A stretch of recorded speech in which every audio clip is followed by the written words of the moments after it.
Good morning, and we welcome you to the Tuesday, May 18th, 2021 Board of Supervisors meeting with Larry McEvitt, Mike Steinis, and myself, Jack Willard, the supervisors. We have Lisa Smith, our county auditor, Bjorn, our IT person, Luann, our administrative assistant, and we're trying our new camera system today, see how this goes, and hopefully everybody will like what we've done for the public. And our first item on the agenda today is David Dreyer, our Jackson County engineer. Morning, David. Morning.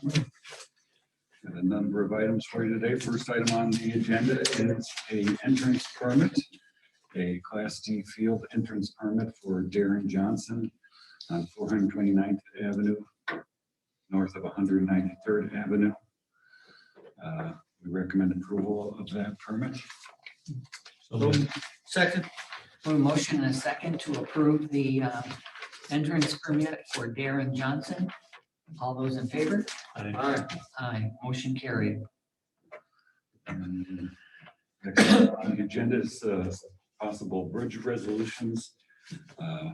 First item on the agenda is recommended closure of the Gavin Bridge on 60th Avenue over the North Fork of the Macocata River. It's a 122-year-old bridge we discussed last week. It's reached the end of its useful life.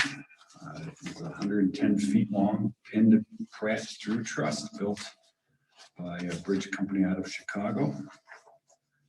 It's structural engineer recommends closure. The timber deck and steel substructure of the bridge are in poor condition. The truss superstructure is in serious condition. The ongoing damage and deterioration observed throughout the bridge warrants closure. It's a fracture critical structure, which means it has no redundancy if one of the systems fails. So based on the age of the bridge and the fact that it's performed admirably for 122 years, we recommend closure of that bridge. So this would also be closed for foot traffic too. Completely Yes. closed. We had any calls this week after it came out last week? I've not received anything. I haven't either. Do you have a resolution number for that? I do. So this is resolution number 808-05-18-2021. So at what point in time do we actually take the bridge down? Well, yeah, I'd like to take it down because it's over the river, which is used by Water. canoers and things and water traffic. So we were getting a price from Schrader. I haven't heard anything yet from them on that, but that's something that we would like to do. Right. Yeah. So we'll- sounds like it should be done. Yeah. Yeah, if it was over a small creek, it wouldn't be that large of a deal. So when we close it down permanently, do we just put like these concrete blocks and Yeah, such? and appropriate signing at the forks in advance to alert people that there's no outlet, and as they get closer, road closed ahead, bridge out, those types Do of. we offer some type of turnaround at the bridge end too, or is that kind There's of? just no place Yeah. to fit that there. I know there wasn't much room there. So what do we do with that canoe access? That would be still accessible. I mean, as far On enough the away other from the side. bridge. Yeah. They're just going to have to. So would it be possible to put one in on the other side? I mean, when we take the bridge out, maybe lower that down That's a possibility. and put a parking lot there. That might be a good place. So the access now for the canoes on the north side, am I Yeah. correct? I know it gets used quite a bit. That's a beautiful place. Well, that's something we'll have to discuss conservation Yeah, and. we have our meeting tonight. Yeah. We can discuss it. We can't make any, but yeah, that'd be something to talk to Schrader about too, as you do take down the approaches. Yeah, we'll have to take a look at it, see what the train looks like. It might be that it. Yeah, I mean, you might have to even talk to the DNR and. Yeah, I'm sure we'll have to get a permit to The do core, that. yeah. Okay. I guess, yeah, we'd never like to see a bridge closed at that, that's. And we just can't justify replacing it either. I mean, with We had an estimate of 1.1 million. And didn't you say 11? 1.5, so 15 vehicle trips a day. And that's a trip, so it could be that same person coming and going, so Yeah. it could actually be, 5 people using it a day. And the thing is too, to replace it would be challenging with the alignment and whether the state would require us to try to take out that kink in the road and then that got the bluff there and, Yeah, no, it's not a good scenario. yeah. I would make the motion to pass the resolution number 808-05-18-2021 as presented. Second. A motion and a second. Any further discussion? Seeing none, all those in favor? Aye. Aye. Motion carried. Okay, now we have 3 bridge postings that are being recommended. First one is the Moorhead Bridge on 74th Street on the 1331. Currently posted, I think it's 19. Wow. Recommended it be posted 15 tons. I can't remember off the top of my head what it's currently posted today. It's not posted today, it's posted for night. That's a bridge that was relocated off of a state highway. We're not sure exactly how old the bridge is. It sustained damage in some previous flooding events with cracked welds and stringers. So they're recommending reducing the carrying weight limit to 15 tons. And these recommendations all come forth from the inspections, correct? Yes, yes, we're just, yeah. Are you gonna do these one at a time? Is that what we're doing, or? We can do them all together. It's a resolution. It's a resolution because it's resolution 809. Yeah, then Yeah, for all So three of it's them. one motion you for wanna one. just explain the rest of the other two? Yes, that would be fine. Then we have a bridge on 578th Avenue, Iowa 3561. It's southwest of Sebula. It's currently posted 21 ton. We recommend dropping that to 19 ton based on the recommendation. There's some substructure deterioration. I have photos if you're interested in seeing any of that. But that's one of the recommendations out of the bridge inspection. And the other bridge is a unique one. It's in the town of Van Buren, northeast of Preston on 446th Avenue, just north of 64. And it's bridge number BB 2887. That currently has a posting erroneously, and the recommendation is that the posting be removed. So you're actually going up. And the utility. Is that the concrete deck bridge that we talked about last year? Or that I thought, boy, it really looked like a nice bridge. I don't know, it's just off of the state highway to the north there. Yeah. It's in decent shape. It's been reviewed 2 times. It was just an issue that was missed in the annual review of these, and both bridge inspectors recommend removing the posting and I like it. making it illegal. Amen. Fix that one with See that pencil. one? It's like magic. So, okay, make a motion to accept the resolution as posted. I would second. There's a motion and a second to approve the resolution for the bridges. All those in favor? Aye. Aye. Do you have a resolution number for that too? That is 809. 809. Okay, I'm sorry. I missed that. Okay, award of a construction project to replace a collapsed culvert on 475th Avenue. That's the culvert that collapsed in one of the rainstorms we had this past spring. It's a large culvert, 18 by 11 feet. I have some photos here if you want to take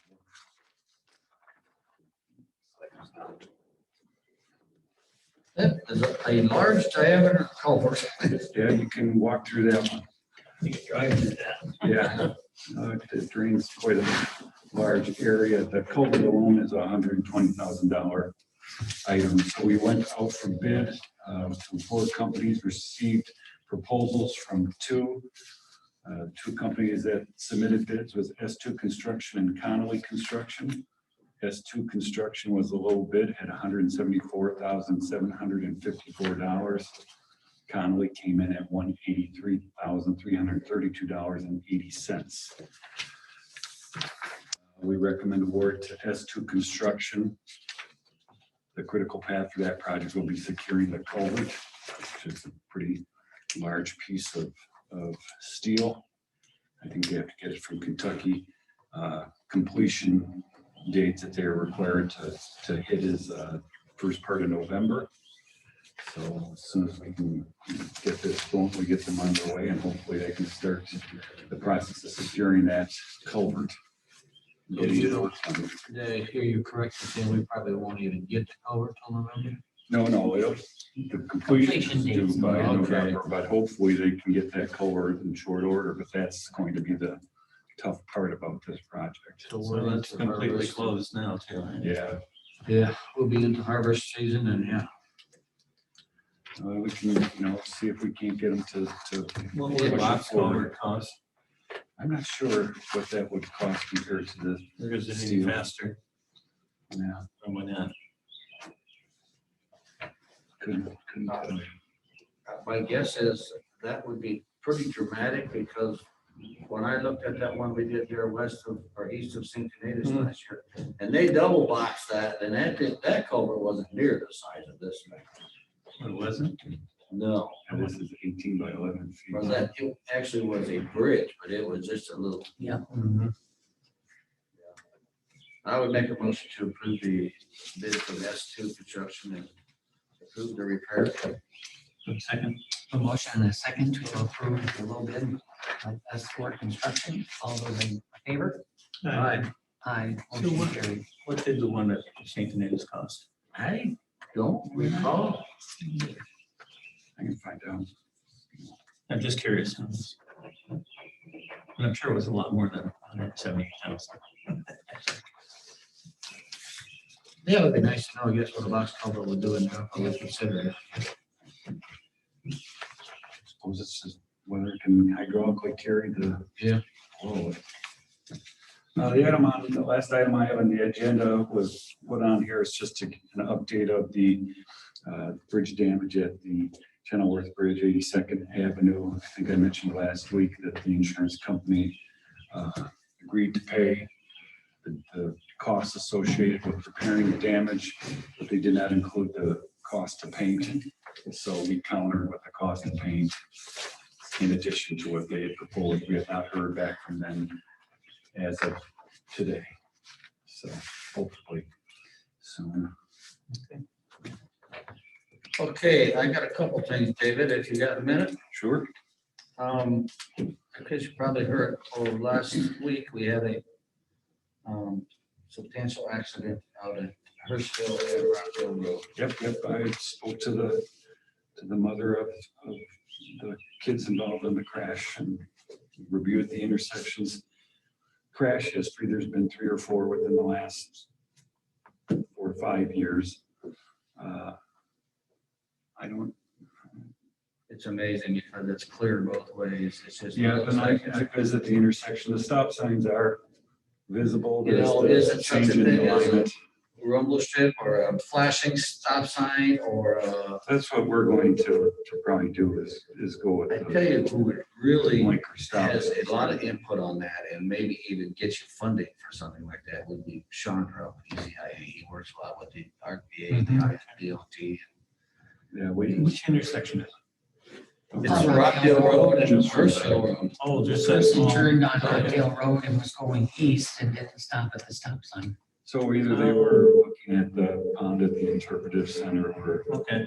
fiddling with their radio or something, but they ran the stop sign and were hit on the driver's side door, I believe, by Yeah. the southbound. pretty much full speed. Well, yeah, it's probably a good thing too, because we're bringing that trail to that intersection too, so we need Yeah, to. yeah. So there are some, flashers that are reasonably priced. They're solar powered. Yeah, or even rumble strips or Yeah. something. I'd do both. You can I would put, do both. Well, IDOT doesn't recommend rumble strips on lower speed roads like that, but that doesn't mean they couldn't be done. The trouble is that the noises with the residents right there is going to be Oh, well, they ain't too close, but what is the speed there? 45? 35. 35 going on the Herschel Road. What about Rockdale? It's a regular. Oh, on Rockdale, we wouldn't put. it in. Past the quarry, that's it's 55. 55, but Oh, yeah, you have that's to right. go through past the quarry, it's still To the 35. east, yeah. Yep, going to the east. Yeah, that's 35 past the concrete ready mix plant. Yep.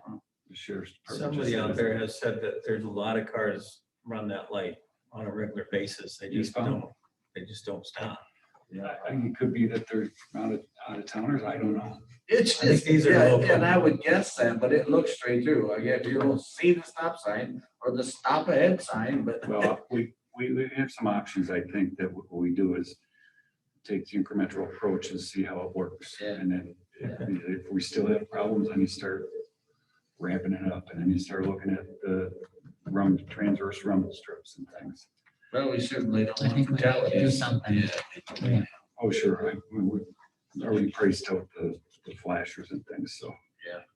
No, I just think that Chandra would be an asset for that. Yeah. They have he probably not too long ago, was 3-4 months ago when we had the statewide DOT was Stuart Anderson, is that correct? Yeah. Gave his, and he wants to know about them types of intersections and I mentioned the one at north of Bellevue there where the new offshore campsite is. They're gonna have a lot more traffic and they checked that out too. So they've done a study on it. So That one's kind of scary when you're sitting It there is. because you can't see the cars coming until they're right there. No. That intersection needs to be south further. They proposed that at one time, but So this was somebody with IDOT. Stuart Anderson, well, he's the head, he was the one that he would not do the study, but Be a good contract. Chandra would know who to get. Yeah. This is an intersection we can review. Traffic is what I've done for Yeah. 26 years. So. Yeah, you certainly have. Yep. The other thing is, I was contacted a couple times this week from Buchanan County because it was a 1-year contract we had with Alex. Mhm. And they had sent a proposed change to that contract, and I don't know if you got it. Did you get it? I have not seen it. Okay, so what the proposal was, I believe, I read it, but instead of, maybe we need to have a work session to discuss the whole thing, or their proposal is not to review it every year unless there's issues, so it would automatically renew every year unless there's changes that needed to be made from either side. And there's verbiage in there that it can be terminated at any time and so on and so forth. So I don't know if your staff or your department have discussed that at all, but I guess at some point, maybe we need to have a work session and talk it over. No, there's still some time that's been compensated for that we haven't been provided the service. So we're still looking, there's some discrepancy in that area. But No, and I think that's in the contract too, that will be adjusted at the end of it. yeah, that's what it says. I know we've been doing some work for conservation too, I think. Yeah, the trail. But that's outside of this. Yeah. Well, let me look at it. And we'll go from there. Yeah, so I mean, to July 1st, so I guess we just keep putting it on the agenda. If you think we need a work session to sit around and have a roundtable. I think that'd be a good idea. I think it would be too. Yeah. So whenever you and Mike or whoever wants to be in the discussion. Yep.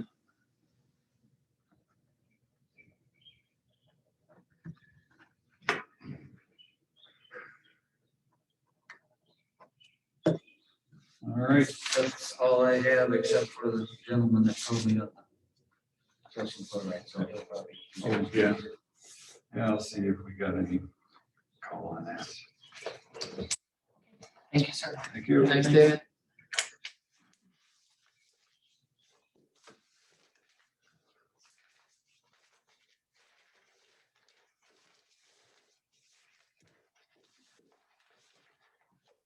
We see all the participants. So if there was 10, there'd be 10 up there. Okay, next on our agenda is Deb Schrader, Jackson County Veterans Affairs Director. Good morning. Good morning. Good morning.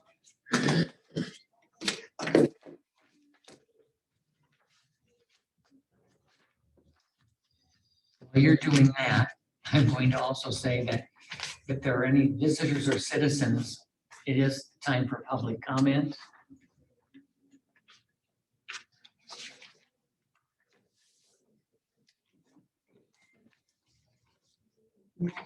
Thank you.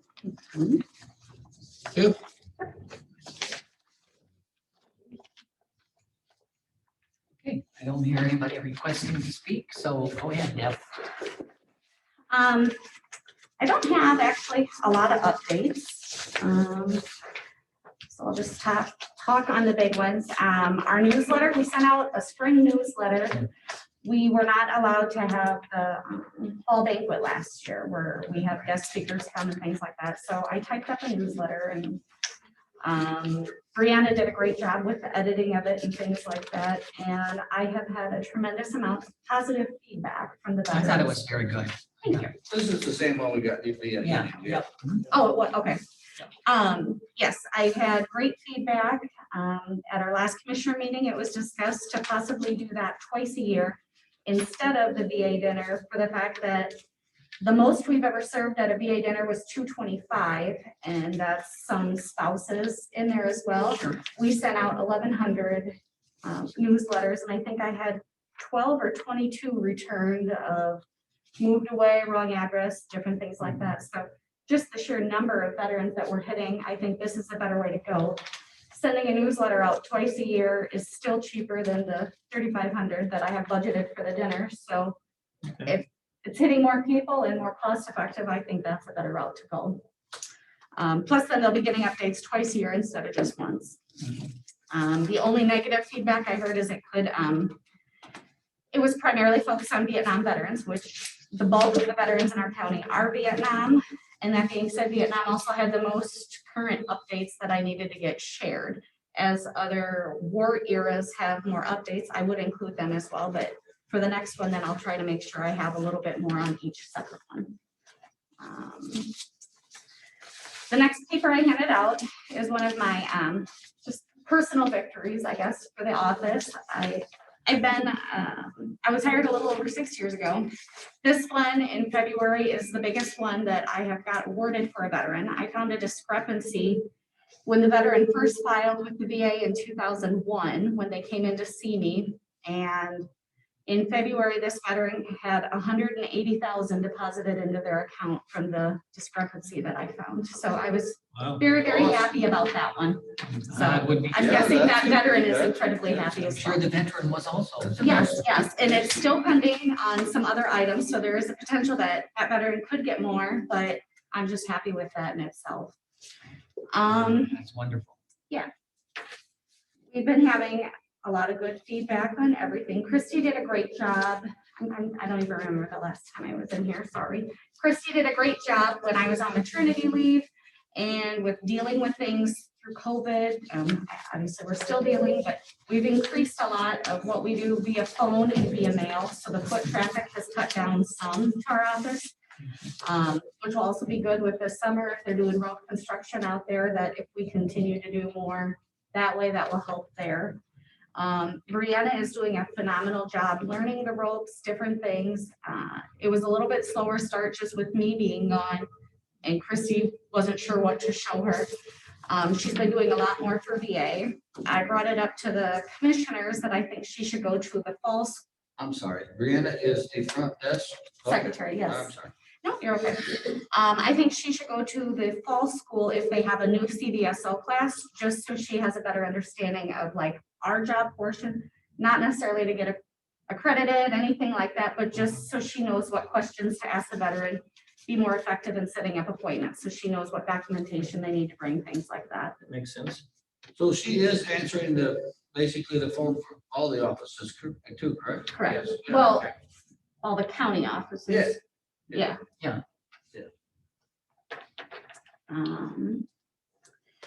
I don't have a current GDX report where we stand VA wise compared to all the other counties in Iowa. That's typically released June, July timeframe. They did not release one last year, so I'm anticipating that we'll still get one this year. But whenever that comes out, either myself or one of the commissioners will come in and present that. Yeah, I guess that's really all I have. That's fine. Perfect. Thanks, Deb. Yeah. Is there a way for me, Deb, to go in and find out if my grandfather was ever? Did you? We talked about it one time and I drove down and find the tombstone and I couldn't find the marker and I thought he was.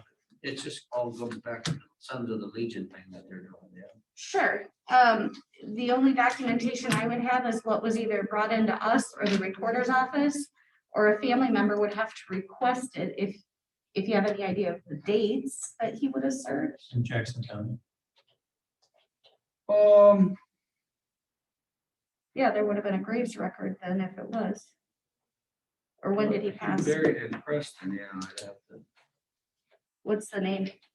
John and Mary. Hope that makes a difference. Great name. Okay.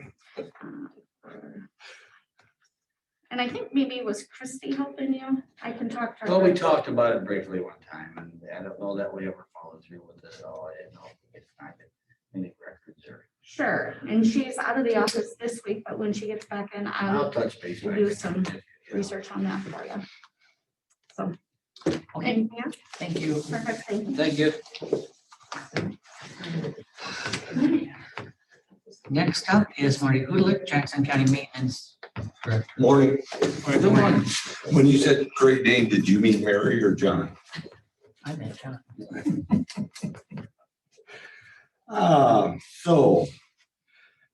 Just some things where, when I say these, it's my department, not just me, okay? Because I didn't do all this. I'd like to think I did, but I didn't. At the care facility, I'm gonna start out there. The lawn is seeded, looks good. It's about this tall. They haven't mowed it yet. Pardon me? Just along the drive. Right.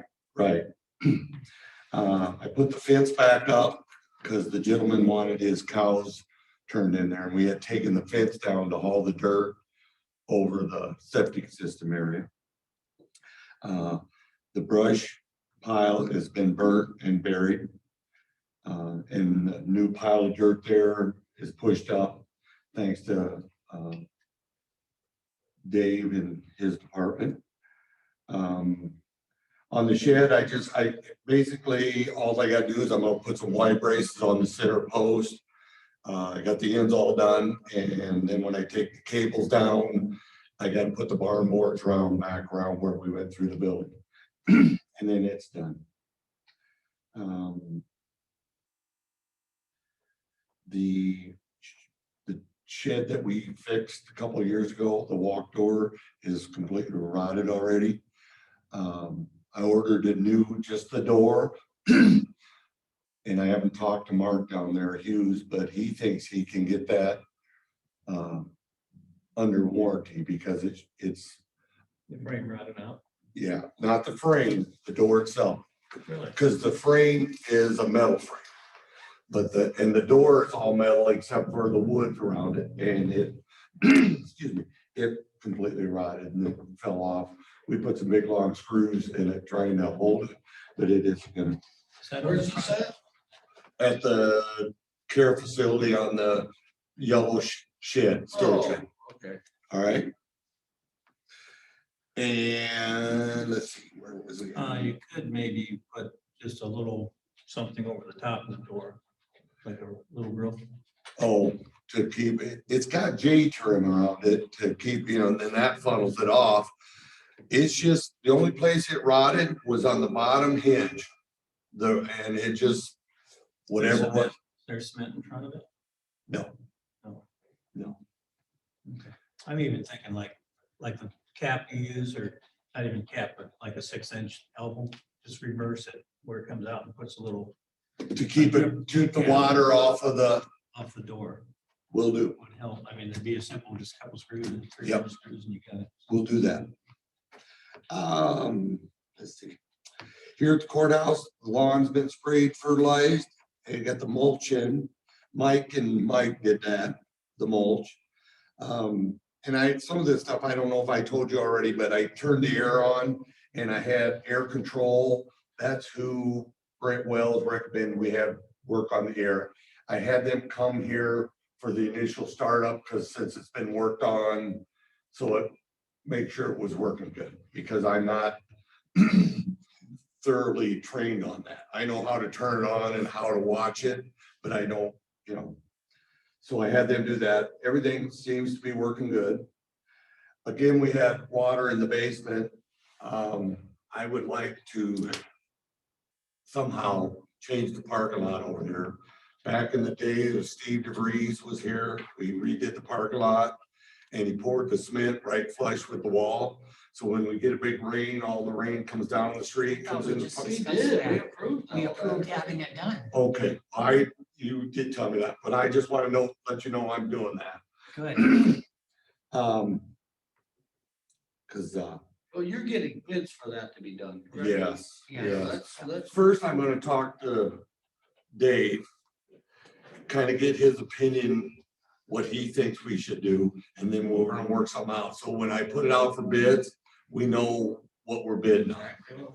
All right, Well, maybe And the contractors need to Alex know might be that able to shoot that in too and get all the grades set. who's that? Alex. Somebody needs to shoot grades. Who's Alex? Alex is our part-time county engineer. Okay, I wasn't aware of that. Buchanan County. Okay.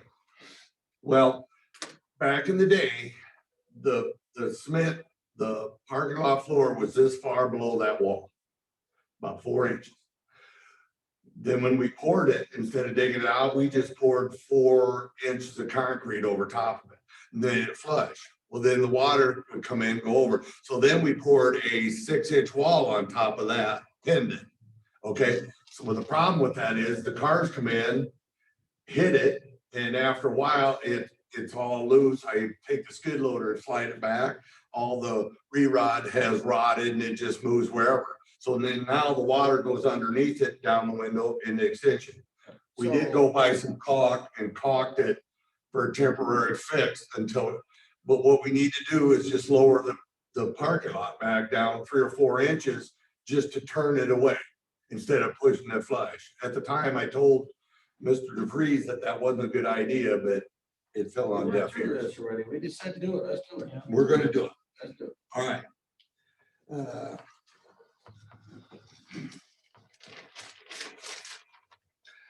Sheriff's office, I put in a new shower valve. I gotta put another one in on the back side.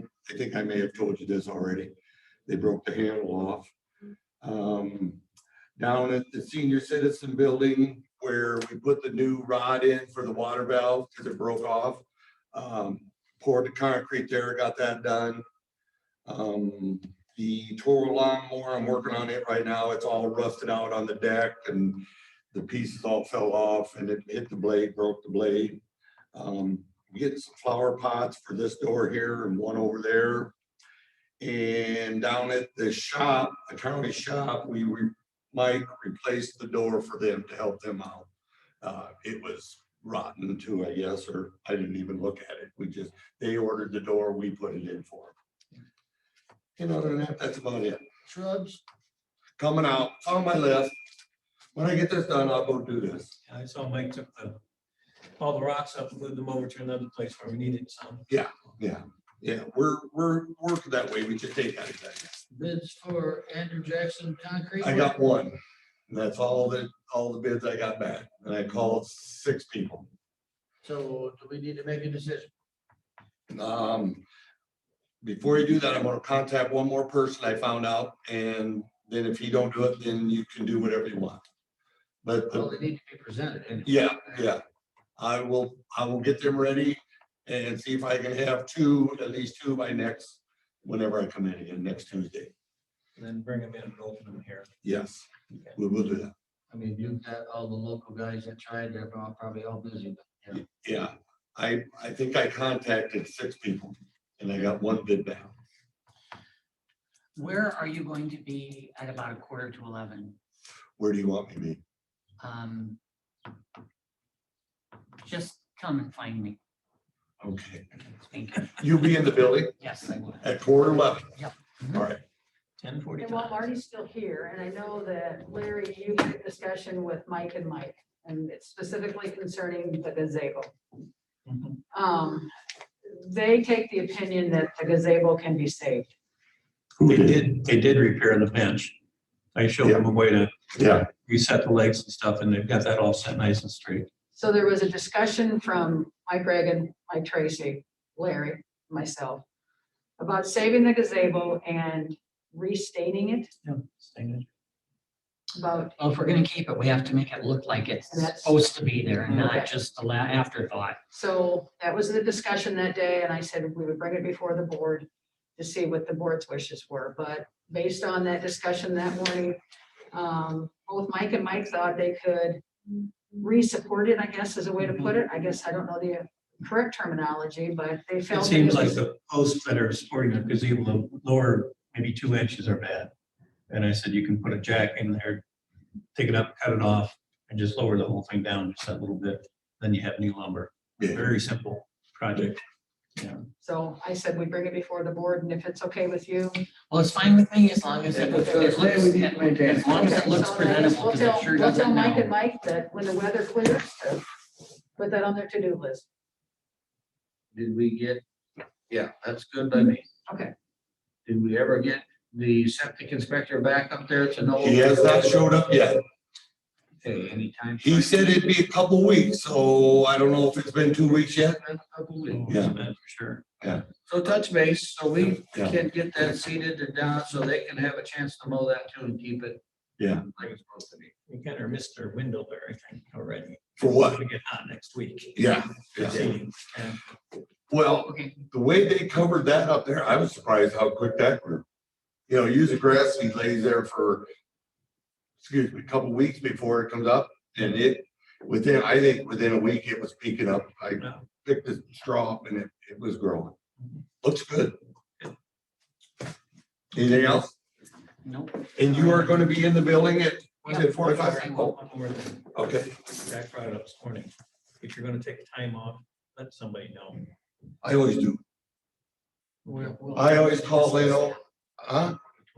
Oh, okay, sorry. Okay, I call over here and I tell Mike.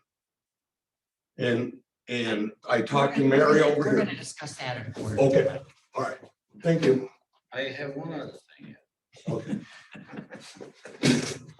Just because I think we've all seen the invoice we got from secondary roads for that building. I have to look, we need to look that over though, because I don't know that the rental agreement, or the agreement coincided with what they deducted from the rental agreement. So we need to look that over. I guess I would question if we're going to get a $2,400 a year benefit. I was under the assumption that we needed $2,400 worth of services first Before we break it. before we pay Oh, anything. yeah, we're not paying any of that. And now, you know, when Marty just said that Mike was down, and I mean, so that's the question is, do we have an agreement both ways? Yeah, because I change light bulbs and stuff, and our ballast and stuff down there for them folks too. Oh, well, And I put lights up for them down in there. Just put a new door. okay, so we get paid. Yeah, I don't believe so. I didn't think Okay, it. but I think there was discrepancy because they had 1,800 or something, or some other figure. They're doing it by the quarter instead of by the year. They were taking, that's why they were taking it for so many months. And I looked at it that we could have a lot of work done in, say, January through March and then do nothing else the rest of the year. So why would we pay until we receive a $2,400 benefit? No, I think it should be a yearly Right, that's the way that I adjustment, whatever interpreted the it. adjustment is, we're gonna have figured up at the end of the year. Right, I mean, like I said, that's why we made the agreement, to be good neighbors and help each other out. well, and then, you know, as you do stuff down there, I think we need to be aware of that. Well, I think you probably need to document some sort of absolutely. hours. okay. I mean, if they're gonna. It's minimal. The ballast, and I put up a couple light bulbs and we changed the door out in the sign Whatever shed. it is, if it's 2 hours and Well, the door was probably the better part of 5-6 hours. What was you saying? Smart ass. I seen you smile. Oh. Excuse me. I seen you smile. All right. We done now? Yeah, I think so. All right. Okay, next on our agenda is Luann Cokie. Or Lisa, you want to do yours first? Or I you want can, this will take one for me. This morning, I need a motion to approve minutes of the May 11th, 2021 board proceedings as written by Auditor Smith and authorized publication in the official newspapers. So moved. Second. Take it away. pick your take your pick? I got it. We have a motion and a second to approve the minutes of May 11th. All those in favor? Aye. Aye, motion carried. Motion needed to approve 2 handwritten words to CADCA for the DFC grant for the Leadership Forum registration. The first is for $1,425 and the second is for $1,275 because that was voided due to a wrong amount on the check. So Julia Fern submitted it incorrectly and she would like to receive that check now. So that's why we're asking for a handwritten warrant. So basically it's It's a swap. $150. Yep, we're gonna void one and issue another. Move to approve. Second. We have a motion and a second. All those in favor? Aye. Aye, motion carried. Motion needed to accept, place on file the Veterans Affairs Commission meeting minutes for the May 12th, 2021 meeting. So moved. Second. A motion and a second to approve the Veterans Affairs Commission report. All those in favor? Aye. Aye, motion carried. Motion needed to approve a renewal of a Class B beer license with living quarters, outdoor service, and Sunday sales to Plum River Fault Line Golf, Inc. at 42998 45th Street in Preston, effective May 1st, 2021 through April 30th, 2022. Move to approve. Second. We have a motion and a second to approve. All those in favor? Aye.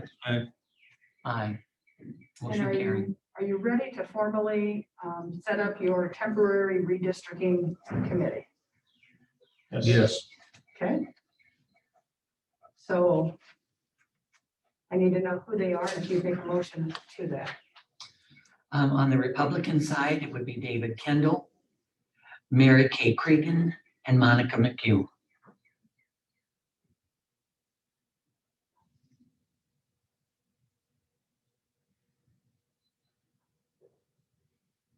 And the Democrat? She's still ready. Oh, Okay. Dave Kunzweiler. Okay. And John Huff.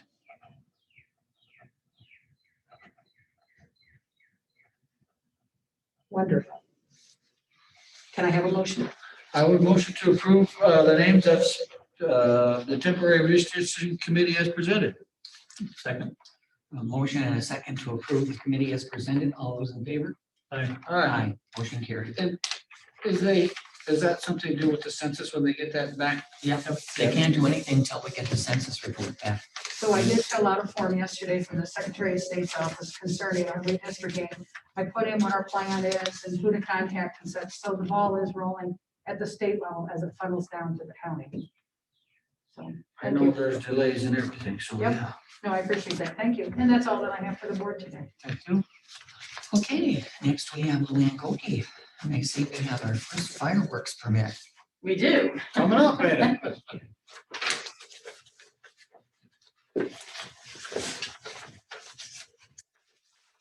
Good morning. Good morning. Calendar this week. 2:00 this afternoon, the Conservation Board will be meeting at the Richardson Timber. And I don't know who all is going to that, probably Larry. I don't know where that is. Richardson Timber? I do. Well, I know how we used to know where it was. We had to go down past where Roger Stewart lived.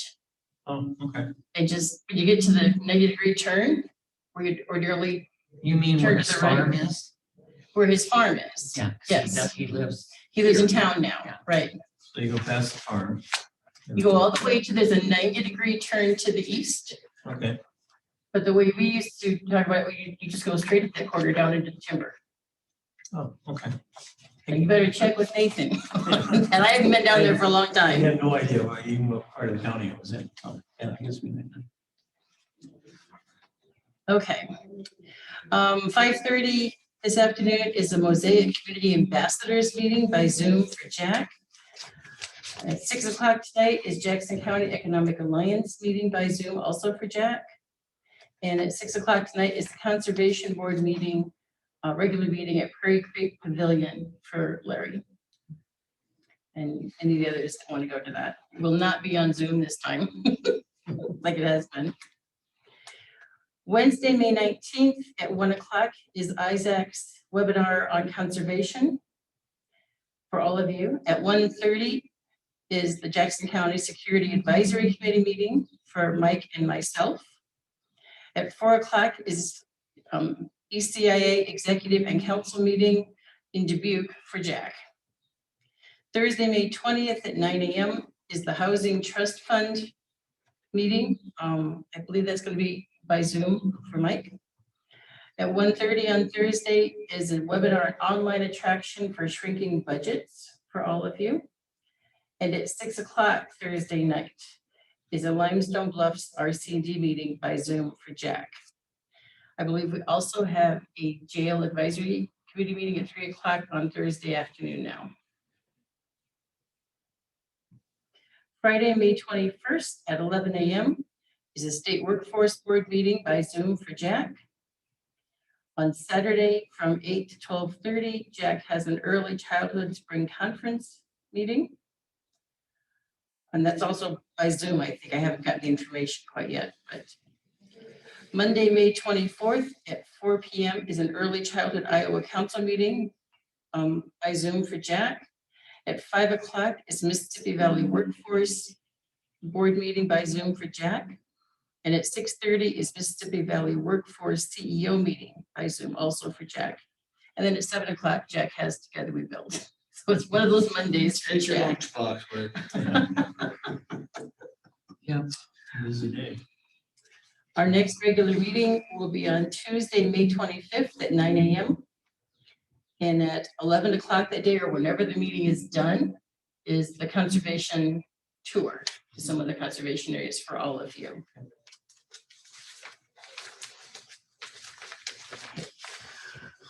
This morning, I'm looking for approval of our first fireworks permit. It's for Brian Peterson, 19040 145th Avenue in Swingle for the 4th of July. Motion to approve. second, A motion and a second to approve the fireworks display permit for Brian Peterson. All those in favor? Hi. Aye, motion carried. Just like to put out there too, the reason we're doing permits is it gives us a map of where your fireworks going to be, and then we notify police and fire departments. So if you do have an accident or something happening, they know where to go. Because a lot of times it's out in the field or someplace where it's not a regular address. It's just a safety thing we like to have people do. It's about notification. Neighbors can move their livestock if they don't want them that close to the fireworks. And also then, if somebody calls and says World War III is just broken out my backyard, the sheriff's department say, no, we know there's a fireworks display there tonight, so it's okay. So it's all about notification. Enjoy. Yes. Okay, we also need a discussion on the renewal of the assistant engineer's contract, which I believe is done July 1st. Yeah, we talked with David about that. Mike brought it up and we're gonna have a work session to discuss that with David and the board and any other interested parties. Okay. I mean, we did get the proposed change in the contract, and I suppose we need to run that past Sarah also. Right. And then I would probably set it up for work session maybe next week after our meeting if we I can. would think so. We can keep moving on here. July 1st is gonna come before. Next week after the meeting, you're going on the conservation tour. Well, we So can it'd have to maybe, be after that. maybe we can do it at 10 minutes to 11. Yeah. I don't think it'll take very long. No, I don't think so either. We could just put it in there at 10:45 or something. Okay, all right. All right, We'll fill that with the time since you're not gonna be here. for you to be here, we'll use that for Alex's review. Yes, I will not be here for the next 2 meetings, actually.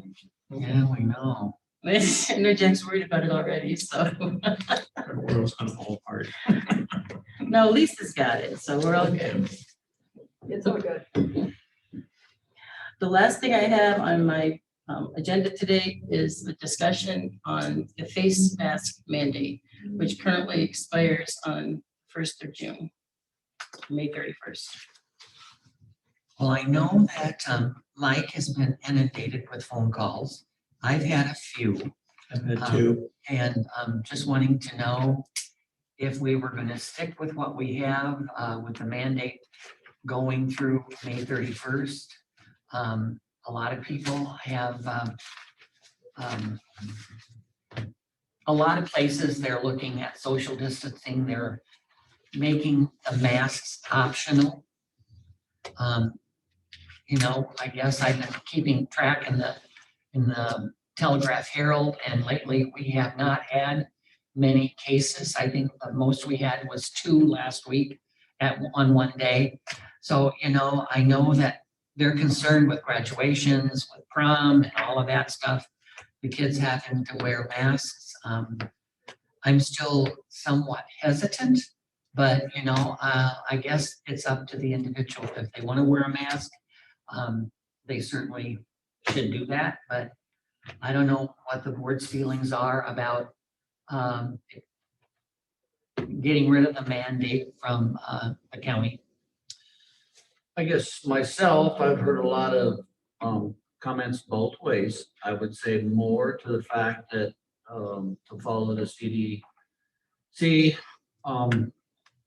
recommendations. I guess they changed their mind rather quickly in a week, but I guess things have shown that vaccinations have increased. I think most individuals have had the opportunity to be vaccinated for that part. I don't know, Michelle from the Department of Public Health is on, if she has comments. I know Dubuque County has rescinded, and there was an article this morning's Telegraph Herald that the city, I believe, is gonna make an announcement tomorrow morning that they are rescinding their mask mandate. So I think everyone's looking for a little more normalcy here and wants to move on. We've talked about it for over a year now, and we've certainly tried to comply with regulations and move forward. I guess I'm asking for Michelle or anybody else's comments. I'm going to start out, Michelle, by saying that the article in that supplement to the paper was a wonderful article on you. I enjoyed reading it and seeing everything that you've done. Thank you, Jack. I appreciate that. And I appreciate that award. It was a complete surprise, as if any of you saw the video the Quad City Times had. So thank you for that. Just to comment on the mask mandate in Jackson County, I would agree with kind of everything that you guys have said. Our numbers are looking good. We did yesterday, our numbers looked really good. We just had 2 cases in the last 3 days and 11 cases in the last 7 days. Now, I don't know quite what happened today, but I looked up the numbers and we've had 6 positive that came in today. Now, that would probably be like Saturday and Monday's numbers. So it may be a combination of 2 days that went into the database today. And those were some younger people that did test positive in those 6. But I do agree. I think the CDC with going with, those people that are vaccinated can take off their masks and be fairly safe, because we know that with like the Pfizer and the Moderna, we're seeing, 95% effective in that respect. Our hospitalizations are down in our region, they're down to 39. Our vaccination rate in Jackson County is at 41%. And like Mike said, I think the vaccine is out there. We are working on this week with getting those 12 through 18, setting up clinics. Both Family Clinic and Osterhaus and Public Health will be working together to make sure that those adolescents can get the vaccine if they so choose to, or if their parents so choose to. So still a lot going on, but I think we've made good progress. And I think as long as people are aware of, the mitigation methods that we've put in and just don't completely go, off of what we've done, because we've worked hard, as a community to keep our community safe. And, that's my goal. And I know that's your guys' goal too. Well, that's my 2 cents. Thank you. Tom, did you wish to address the board on this issue? You know what? I'm just here listening. I think schools are kind of in an odd position. I think we're always in an odd position, maybe with COVID, but we're in an odd position because we get a message from the Iowa Department of Public Health telling us to say no mask mandate in schools, basically. On the other hand, CDC comes out the following day saying that schools should keep masks in. So it's like, so which one are we supposed to listen to? And then, our local health departments are trying to balance both of those out. And I just want to compliment Michelle and her whole staff through this whole process, which is hopefully winding down. Michelle, I never knew your name until last March. I don't think I had no idea who you were. I could have actually cared less probably, but anyway, but the whole thing is, I think we're just trying to figure out what to do. And I've been in contact with area schools. I got a list of what some schools are doing, optional to required and things like that. I think where we're at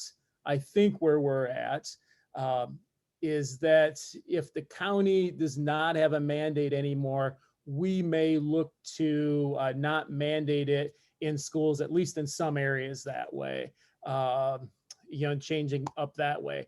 I don't know if that's the right approach or not. And I have people who tell me different things in different ways, but it's so ultimately, I appreciate Michelle. I appreciate all that your group does. Supervisors, I know you have heard from a lot of people and everything like that. I am really here listening. We're gonna put something out later on today or tomorrow in regard to what we will be doing as a school district that way. I've also talked in Bellevue's a little unique too. We have Marquette here as well. So I've talked to Mr. Kaiser and we would like to do the same thing. We're in the same community. So we're working together that way too. And so that's where I'm at. But if I could just add to what Tom said, I so agree with him.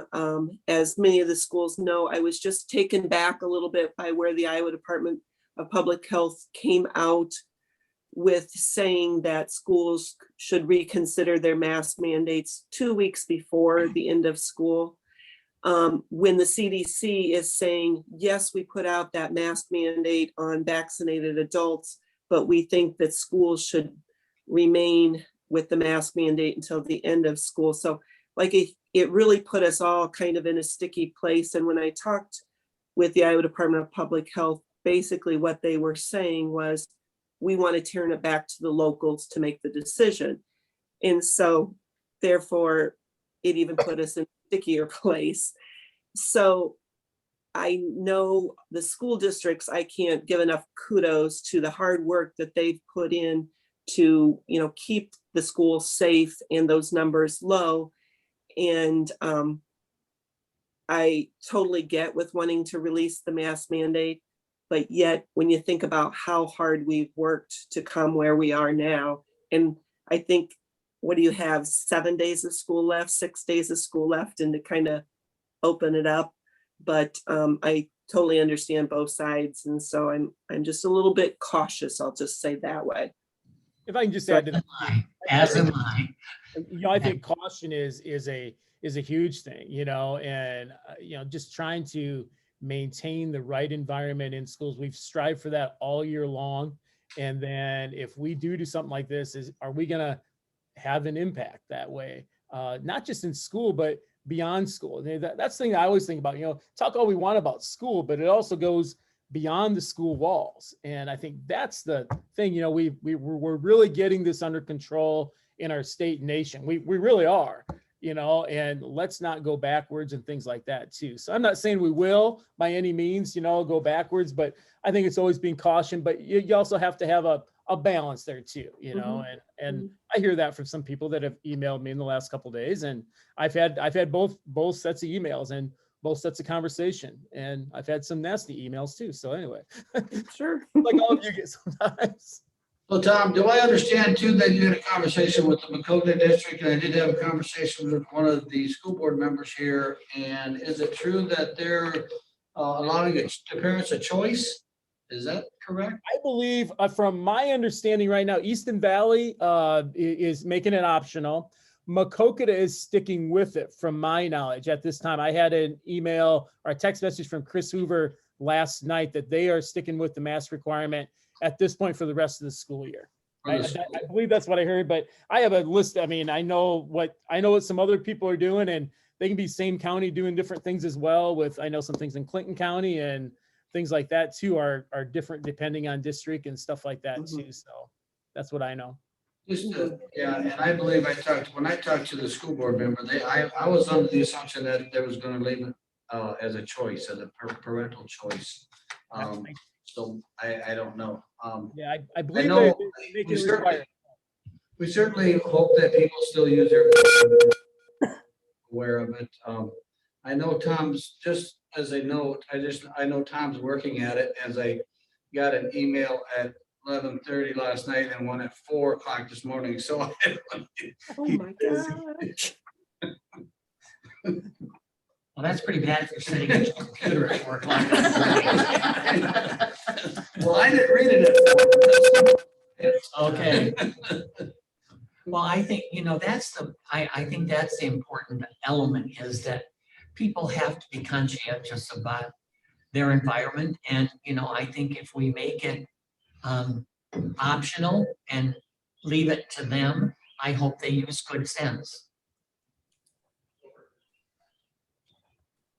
So what does the board wish to do? Our mandate currently is that it expires May 31st. We can. Does school get out? I mean, we have 1 week. When here. is school out? I have no idea. I don't have kids in school anymore. For Bellevue, we get out in Bellevue, we get out May 28th. I believe Makokata and some other districts maybe get out May 26th, but Yeah, May 26th. I have a hard enough time keeping track of our calendar. So we get out May 28th. And what we are looking at doing, like I said, is making it the last 6-7 days here, whatever it would be, to make those optional potentially. So somewhat depending on your action here today, somewhat depending on that. I still need to talk to board members as well. I have been speaking. I guess our decision also, I mean, you still had the opportunity to make your decision as far as the school systems. I mean, we're looking at the whole county, so. Yes, yeah, you know, if you guys decide to repeal it, we can follow that, or we can not follow that, or vice versa. If you keep it, then we can still act upon that and repeal it here as well. Yeah. That's what I've been told. I'm not sure if that's a good thing to do. We'd like to be in the same line with you that way. I do know that our board members right now, when I've spoken with them, they are looking at if the county mandate, and I'm just being honest with you, if the county mandate is repealed today, I believe that our board members are saying that we will also repeal it here within school. If you don't, then we will have to make some other decisions that way. So not to put all the pressure on you, but that's kind of where we're at, in all honesty. Yeah. What a guy. I'll throw you under the bus, okay? Well, with that being said, we can discuss a long time, and I guess, you know, I've heard both ways. From my constituents that I've heard from, the majority, I'm gonna make a motion to rescind the resolution of the mask mandate that we had in place. Anything to do with the schools, or just completely? The schools can make their own decisions.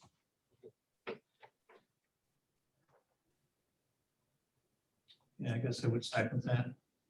We have a motion and a second to rescind the mandate that is currently runs until. It's currently running till May 31st.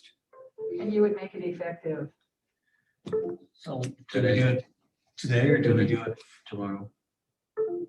tomorrow? If you wait till Thursday, I'm just throwing that out there. Yeah, I'm just throwing it out there. You asked me to talk, so I'm gonna talk. Just make it for today. I mean, the motion's today, that's when it goes into effect. Okay, we have a motion and a second to rescind our mandate. Is there any further discussion? Seeing none, all those in favor? Aye. Aye, motion carried.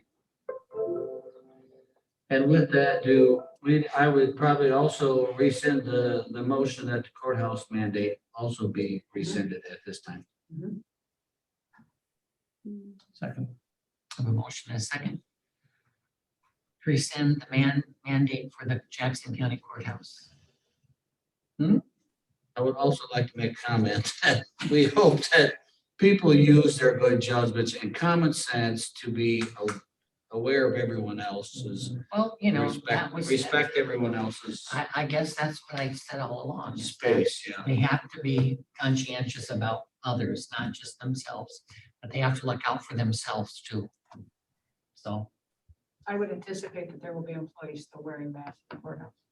I'm sure there will be. More power to 'em. Yeah, And that's their choice. At this point, that Absolutely. is their choice. and if that's what they want to do, that's perfectly fine with me, and I Yep. probably will wear it in the courthouse too when I'm Yep. out in the public areas.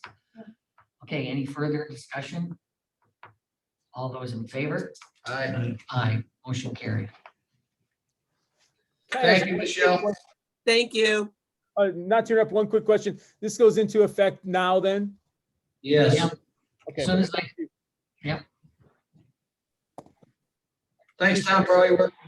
Yep. Thanks. Next on the agenda with a rousing report is Lynn Bowes. Good morning. Good morning. My report's not as rousing as whatever. And if you believe that, you will believe anything. I'll start out with the easy stuff. I am here again for the monthly overview of the Mental Health Regions Governing Board meeting, which was held yesterday, and Jack and I were both in attendance. Just a couple of details, which generally we share with you every month, and that's a projection that's put together by our region's fiscal agent for fund balances. As we know, we're always attentive to what that is likely going to be in light of current law. So as of the end of April, David Farmer's fund balance projection for the region is 6.4 million. I'm sorry, 4.8 million, which is about 47%. So June 30th of 2021, we would still be above that 40% benchmark. Although the implication to that doesn't come into effect unless we would be above the 40% a year from now on June 30th of 2022. So we have another year to get that amount down to that 40%, which I think the board fully intends that we will be able to do that. And part of that is the COVID funding too, Yes, that we got, and that was 3 million and something. 2.8, I 0.8. believe. Yeah. Almost 3 million. Yeah, almost 3 million, yep. Mhm. At the county level, David's projection is that Jackson County on June 30th of 2021 will be around 75%. At about 391,000, 392,000. So, the county's percentage of fund balance is detail that may not have any relevance, depending on what happens with legislation. And we'll get into that here in a little bit. A couple of other follow-up things, the CARES Act dollars, you might remember Jack mentioned we got about 2.83 million almost. It looks like we'll have, I would say, at least probably 10,000 unspent based on awards that the governing board has made through 4 different sessions of that. Some of it is just not being spent entirely by the recipients of it. So the board yesterday gave the management team the ability to, rather than send that money back, we would prefer to spend it locally. So management team will be looking likely at some further advertising. It has to be spent by June 30th, so pretty short turnaround. The other thing I was going to mention before we get into the legislation piece is just that a comment that David Farmer made to the board yesterday regarding the federal money that the counties will be getting through the American Rescue Plan, the ARPA money, and his encouragement for the governing board members to be talking to the counties about the use of some of that money. The regulations apparently just came out within the last week, and apparently one of the areas in which that money can be used is for mental health. So that is an option as you begin conversations. That money is to be used, from my understanding, for expenses that would occur between March 3rd of this year and December 31st of 2024. They have to be obligated by that time. However, the actual expenditure has to be completed, I believe, by December 31st of 2026. I'm not sure if that's your understanding. So I guess the point to that is there's a lot of time for the counties to have those discussions. And there's also a question of within counties, if they would choose to use them for some mental health expenses, how does that comply with the regulations of region rules in terms of whatever's available in one region has to be in one county within a region has to be available to all counties. So probably the most interesting discussion though was around the legislation. And just to update everybody, there was a Senate File 619, and Lori emailed us all this morning and said that did pass out of the Senate. This is the language that discusses the funding for mental health going forward. The idea that there would be property tax relief to the counties because the state would take over the funding. Potentially could begin July 1st of this year. If the substance of these bills pass, it likely also will require that all counties contribute all of their fund balances to a region pool. All monies would have to be pooled. Now, what Lori said yesterday in the current language is that that pooling would have to occur a year from now, June 30th of 2022. So the Senate file has passed.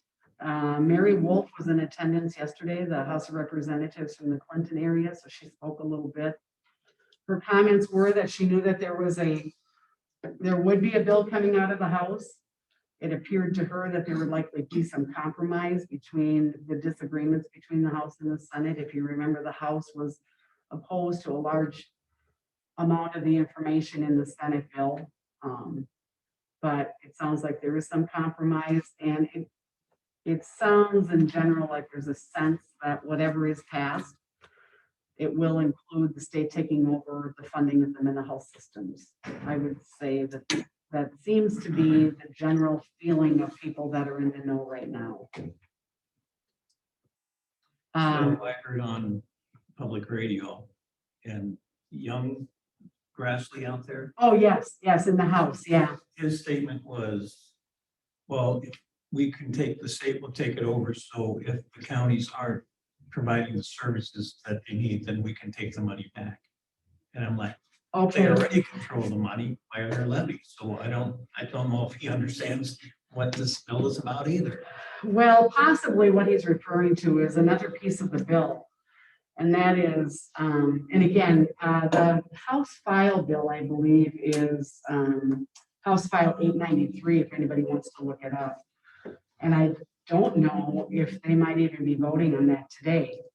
But another piece to the bill that may still be alive in the House version as well is that the state will enter into contracts with the mental health regions for performance-based outcomes. And that would begin, from what Lori said yesterday, January 1st of 2022. So just, a little over 6 months from now, halfway through this fiscal year. Now, if the state takes it over, it's my understanding the mechanism for them to do that would be that they would send payments quarterly to the region to pay the expenses. The consequence with this outcomes-based contracting would be that if regions do not meet the performance outcomes that are in those contracts between our region and DHS, for example, they could reduce the payment sent to the mental health region by 15%. That's how I understand that. So possibly he was referencing that in his mind, but it wasn't clearly stated because all of this is fairly complex. And it's difficult to summarize briefly, clearly enough so that everybody understands. And this was a pretty brief summary of what was going on, so that makes sense when you explain it that way. Yeah, I'm thinking that that's what he had in mind when he said that. He was on public radio. He was interviewed, I know, a week or two ago when I heard him. And at that time, he was still taking the position that he really didn't sound like he was in agreement with the state to take it over in the fashion that was being proposed. That's how, I mean, it was pretty obvious that that's how we felt Yeah, on yeah, that program. yeah. So now it appears that he too has kind of changed his position on it and is in more agreement, likely with what Mary Wolf was referring to as a compromise that she felt had occurred. She had not seen the bill yesterday. She really couldn't speak anything else to it. But that was the general feeling that I got from Dawn Smith as well, commenting at the meeting yesterday from Cedar County, that from her information, it's likely going to occur. Okay. So now, does that take it off from property taxes? Or is that levy? Yes, I mean, how I'm gonna answer that is based on what I know was in Senate File 619 that passed. And I say that because I'm not sure what the House bill includes and where they were settled, but yes, the plan was initially that effective July 1st of this year, the county's levy would be $21.14 versus our current $30.78 that your budget was certified for. The state would backfill the $15.86 to bring the total levy or total money available at $37 per person in the county. Now that's year one. Year two, so what the bill is doing is it's setting a statewide cap per capita, statewide levy cap. So the first year would be $37. Next year, it would be $38 in fiscal year 23. All of that coming from the state, as I understand it. And at that point, so fiscal year 23, there would be no county property tax levy for mental health. And all of the That's funding good would come news, from the yeah. state. Is that, you're nodding your head, is that how you So- understood it? Let me be perfectly clear. I understand it all. Okay. But what, I guess, when, in you guys' position, what does this do to your thought process of your fund balances going forward as a region then? Do you try to utilize what you have in there for services? Or do you just say, no, here it is, you can have it? Well, if it's being levied by the state, I mean, after this first year, if it drops off ours, we're getting it from the state, and if that doesn't use it, it can go back to the state. I'm okay with that. I'm not okay with them setting our levy here, and then if we don't use that money, then they take it. Does that make sense? I mean, next year, we'll have the $20. I'd like to see that $20 stay here. But the next year, if we're not putting anything into it, and all of it's coming from the state, I'm okay with that too. Well, the way I understand it, fiscal year 22, the levy will stay here, but I think Mike's question is, if we don't spend Right. every dollar that we have in our account here in Jackson County by June 30th of 2022, that being potentially the 391,000 we might have left at the end of this year, plus whatever we get next year at $21.14. If we don't spend 100% of that, your question is there concern about the concept that that money will go into the region's pool? Well, yeah, and or if that's fair compared to what all the other regions are doing, or are they utilizing their funds and their balance for a program or services to diminish them, I guess. I don't know. If the state's taken over, why wouldn't you diminish them and use them if it's effective, of course? And what does this, and my next question is, what does this do to our budget that we just passed? I think until we know the final legislation is, I can't answer that. What I can tell you is that if they change that amount, we will have to have I guess for lack of a a third budget hearing.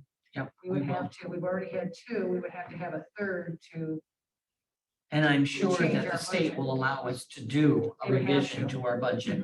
because the all Department of 99 Management. counties, right, all, it sounds like all Well, 99 right. counties would be doing that, so. So Lori didn't say this yesterday, I don't believe, Jack, did she? No, That no. counties would not have to recertify the budget. No, she did not say that. No, see, she had mentioned that to the management team at one point, but she did not say that yesterday. So yeah, you're right. I But it don't seems know. like that's what you would have to do. Yeah, Unless the state makes the Well, change.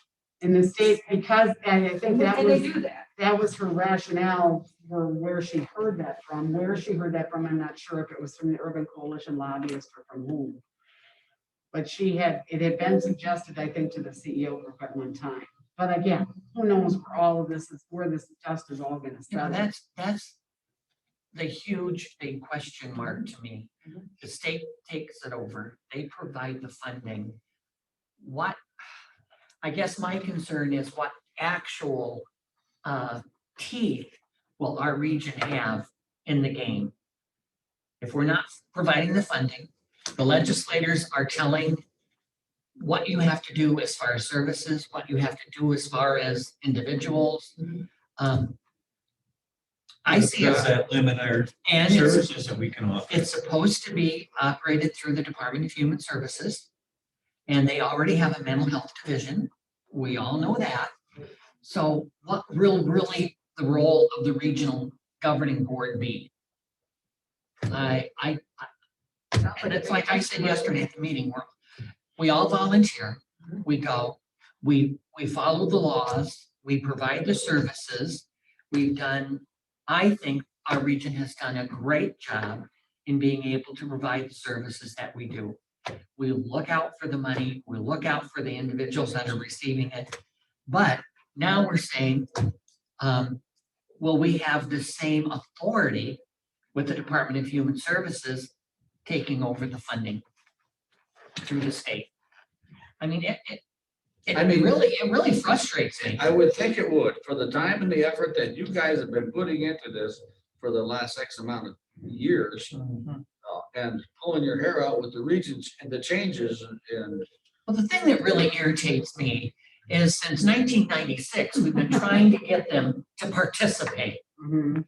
Now they're pulling the rug out from under us and saying they're gonna take it over. I don't think they can run it better. Well, and you know, one of the other, and this has been stated publicly by some elected officials at the State House. The biggest concern, and you guys all feel this in other areas, is can the state be trusted with their promise to always provide the funding at the level that's needed? Or what happens if the economy, That's a you know, big has a question mark. downturn? And I believe Senator Pam Yocum from the Dubuque area has been pretty verbal about that concern, you know, because she's been in the Senate for a long time and has seen that come and go. So that's one of the concerns with all of this. Yeah, it's an unknown. I don't know. The question even becomes, each county in our region, the way it's designed, has a coordinator of disability services. I don't know. Will that continue? You mentioned services, Larry.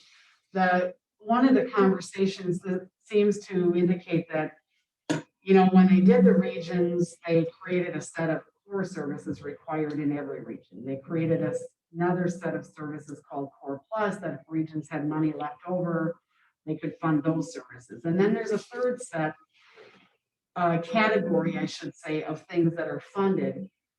And there is They're a optional. concern, yes, they're all optional, that the state would say, we're not going to fund those things that are not required.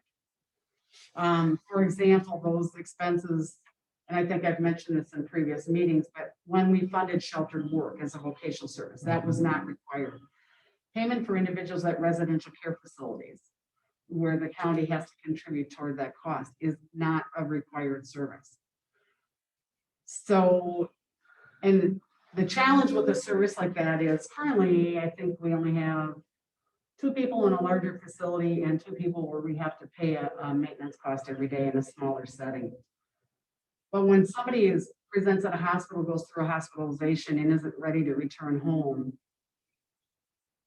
residential care facilities in many cases now are being used kind of as a stepping stone. It's kind of that bridge to get from an acute need for treatment to becoming more independent. If they take that available funding or option away, where will those individuals be able to go as a transition out of a hospital until they get healthier? Those are examples of services. Some counties pay, and we have in the past paid rent on an occasion where somebody left a residential care facility and didn't have a monthly income initially. Medications, sometimes people lose their Medicaid for whatever reason. They still need their medications. Those are the kinds of not required services that are value added because they help a person stay healthier and in the community and out of the hospitals or out of the law enforcement system. So you hit on a point there with the Medicaid and stuff. Is that still a law that if you end up incarcerated, you lose your benefits and then it takes forever to get it back? Is that still an issue? Or have Yes, we- that's a federal Yep. law. That one needs to be fixed. Absolutely. Yeah. Mhm. I mean, it just throws all that cost to the county, and then when they do get out, then they're just lost, and then it's Yeah, and even when a people, revolving door. They just come back in because they don't have the money for drugs. right, or yeah. Medications. You know, and on occasion I have had funding requests and have paid for medications for people that are in halfway houses because they're considered a correctional facility. So they can't access Medicaid while they're there. So they may be able to go to a federally qualified health clinic to get the appointment with a prescriber, but there's no means to pay for the medication. So the management team, when you get together and you discuss this, what do they see as the role of the governing board after all of this transpires? Do they think it'll stay as it is? I don't know that we have any additional thoughts besides what you already said about the uncertainty and we're not sure where it lands. I think we fully understand that why would, as elected officials, you want to serve on a board that supposedly has governing authority, but you have no ability to control the funding stream. Well, that's kind of what I said yesterday. I said, here we are, and we don't have any purpose after this all happens. And I mean, like you said, Mike, I'm so frustrated. We've worked so hard to be able to provide what we do to our residents in our region and particularly Jackson County. And now we don't know exactly what the future's going to be. And I'm just furious about it. Yeah, I think Lori's response to that yesterday too, Jack, was that while everybody may have that sense, what's the reason? Why would we continue to meet? Iowa law says that a region's structure includes a governing board comprised of these people, which is county elected officials, as well as some providers and other people that are designated in Iowa code. So the law may still require that body exists, but maybe that body wouldn't meet, but maybe it would meet less than monthly. I don't know. At this point, we don't know anything. I mean, it's not even certain it's going to pass. Although now it does appear that some variation of all of this conversation will likely pass. And some of it will start July 1st. So I don't know, stay tuned, I guess. Yep. And until it's passed and we know exactly what it says. I just wish the state legislators were as dedicated to this as the county elected officials and our management teams, our coordinator services. Yeah. You know, for 30 and a half years, that's been one of my biggest concerns as a member of the Board of Supervisors is providing for those services for those people that need it. And we've never had the cooperation ever of the legislators. All they do is pass things on to us. And it just. I think that's the disappointment with so much of this is If they had We're been a not team confident. player, if they had Yeah. joined in with us during this process, Yeah. and instead of just telling us what you're gonna do, Mhm, that's the part that really frustrates me. Now they think they can make a better machine. mhm. And they just retooled it on July 1st of 2014, and now it's July 1st of 2021, and now we're redoing the whole thing again. I think that's the concern. So an example of that is there is a required service called an access center. So it's a place where people can go if they're in a mental health crisis and kind of get a variety of their needs met. But the understanding of how that was implemented, and it is a core service, created a lot of dissension because in some regions, law enforcement were just taking individuals in a crisis to that access center, and the access center wasn't necessarily equipped to deal with all the issues of that situation. But again, I don't think that as legislation created all of that, 6 access centers across the state of Iowa, but there was no definition about where they geographically were going to be located. You know, really, what's the logic, the practical application of how effective that is in dealing with a mental health crisis for somebody if they still live 2 hours away from an access center? Yet there's 6 of them in the state. Well, 2 of them happen to be one in Cedar Rapids and one in Iowa City. So I mean, in Eastern Iowa, we're sitting in a good spot, but what about the other parts of the state? So I think that's an example of where the frustration comes out because legislation gets passed, rules get written, but they don't really understand the implications of some of what they've done. So. Sorry, I got on my soapbox. No, that's fine. You know, we appreciate knowing that there's people in elected positions that have passion for individuals with mental health concerns. Especially at this point in time, you know. Oh, yeah, Oh, the proclamation. yeah. Speaking of mental health. We do have a proclamation for May is Mental Health Month. The proclamation is in our packet. Whereas mental health is essential to everyone's overall health and well-being, and whereas Mental Health America report that 9.7% of youth have severe major depression. This rate was highest among youth who identify as more than one race at 12.4%. Even before COVID-19, the prevalence of mental health illness among adults was increasing, an increase of 1.5 million people over last year's data. In addition, Mental Health America from January 2020 to September 2020, there was a reported 93% increase in anxiety screening and 62% increase in depression screening.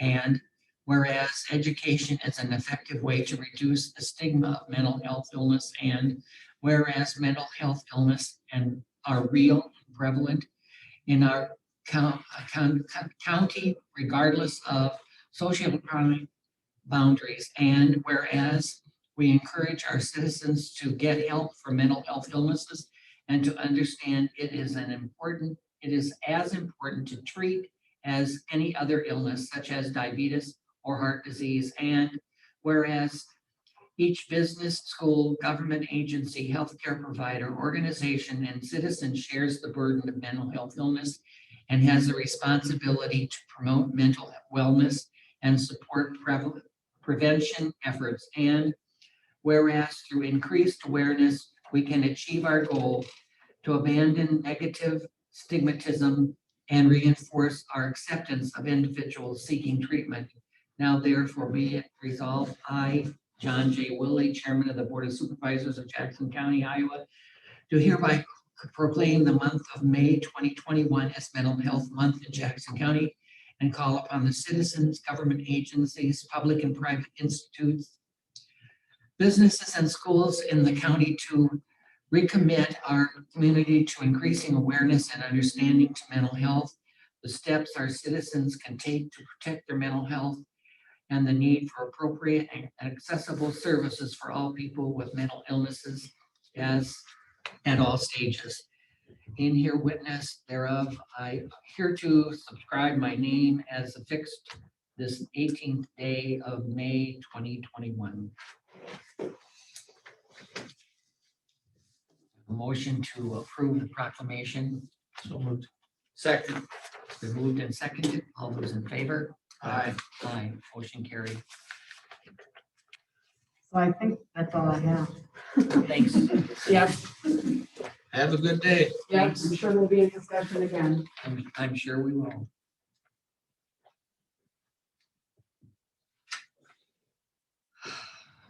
Have anything else? Can we take a recess? We can recess. Okay. Okay, we'll reconvene the meeting at this time. We've been kind of waiting for Jan Hansen to come on. He hasn't come on. So we do have some business that we have to take care of for the geotechnical work for the jail.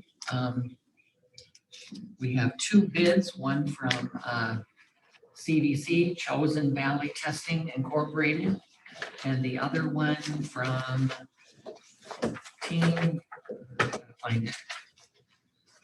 Services.